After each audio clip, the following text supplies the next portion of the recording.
இன்னைக்கும் எனக்கு எழுத படிக்க தெரியாது. இருந்தாலும் என்னால அச்சீவ்மெண்ட் பண்ணணும் அப்படிங்கிற வெறியும் துடிப்பும் இந்த நிமிஷம் வரைக்கும் எனக்கு ஓடிட்டே தான் இருக்குது. போயிட்டு தான் இருப்பேன், இன்னும் அச்சீவ்மெண்ட் பண்ணிட்டு தான் இருப்பேன். இன்னமும் எழுத படிக்க தெரியாது. ஓகே, ஆச்சரியம் தான்.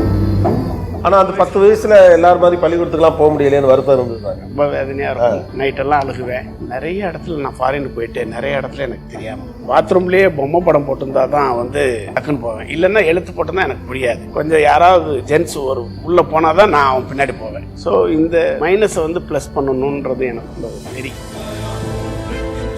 சென்னை மொபைல் ஸ்டார்ட் பண்றப்போ ஒரு 4 பேர் 2003ல ஸ்டார்ட் பண்ணோம். 2003ல தான் முதல் 2003ல தான் சென்னை மொபைல் ஃபர்ஸ்ட் கடையே கோயம்புத்தூர். ஆனா எனக்கு என்ன புரியலன்னா, கோயம்புத்தூர்ல கடை திறக்கிறவர் கோயம்புத்தூர் மொபைல்ஸ்ல பேர் வைக்கிறது, சென்னை மொபைல்ஸ்ல பேர். எனக்கு இந்த ஊர் ரொம்ப பிடிச்சிருந்தது. நான் நிறைய ட்ரிப் தோத்துருக்கேன். 16 தடவை தோத்துருப்பேன் லைஃப்ல. அப் டவுன் இருந்துட்டே இருந்தது. இப்பெல்லாம் பாத்தீங்கன்னா ரொம்ப சலிப்பாய் போகுது. என்னடா முயற்சி பண்றான், எல்லாரும் தான் என்ன தூக்கி விடுறதுக்கு தான் ஆள் இல்லைல்ல. என்ன வேற வழியே இல்லை. எவ்வளவு ரூபாய் முதலீட்டுல முதல்ல Chennai mobile sir? Chennai mobile 3 லட்சம். இன்னைக்கு உங்க டர்ன் ஓவர் இன்னைக்கு 1000 கோடி கிராஸ்.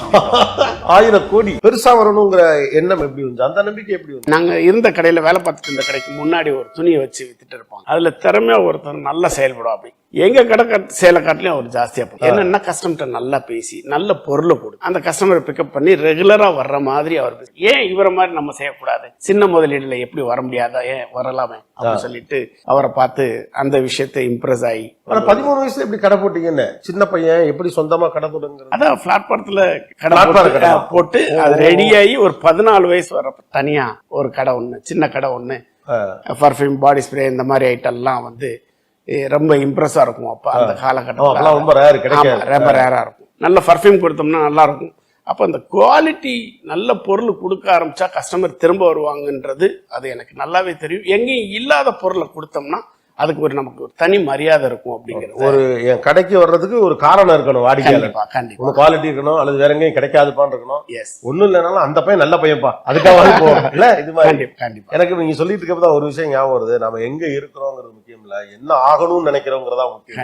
கண்டிப்பா. சோ படிப்பு கிடையாது, வறுமை, ஆனா ஏதாவது ஒண்ணு பெருசா ஆகணுங்கிற எண்ணம் இருந்தது. கண்டிப்பா. இன்னைக்கும் எனக்கு எழுத படிக்க தெரியாது. இருந்தாலும் என்னால அச்சீவ்மெண்ட் பண்ணணும் அப்படிங்கிற வெறியும் துடிப்பும் இந்த நிமிஷம் வரைக்கும் எனக்கு ஓடிட்டே தான் இருக்குது.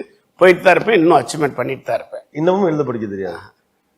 ஓகே, ஆச்சரியம் தான். ஆனா ஒரு 14 வயசுல சின்னதா கடை போட்டாச்சு.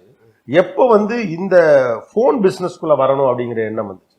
நான் அதுக்கப்புறம் இந்த எலக்ட்ரானிக் பொருள் விற்கணுன்றது அடுத்தது எனக்கு ஞாபகம். அப்ப அந்த games, calculator, Walkman, CD player, அதெல்லாம் ரொம்ப ஆமா அந்த டயத்துல அந்த எலக்ட்ரானிக் ஃபீல்ட ஒட்டியே வந்துட்டு இருக்கிறப்ப அந்த 94 93ல பேஜர் வந்துச்சு, ஆர்பிஜி பேஜர் சென்னையில. அப்ப நான் எங்க ஃபாஸ்டா இருக்கணுமோ அங்கதான் இருப்பேன், எங்க நல்ல விஷயம் தெரியணுமோ அங்கதான் இருப்பேன். யார் பெரியவங்களோ அவங்களோட தான் சேருவேன், சின்னவங்களோட சேர மாட்டேன். நாலேஜபிளா யார் பேசுறாங்க, புதுசா யார் சொல்லி கொடுக்குறாங்க அவங்களோடய டிராவல் பண்ணுவேன். குழந்தைங்களோட விளையாடாம கொஞ்சம் மெச்சூர்டா இருக்கு.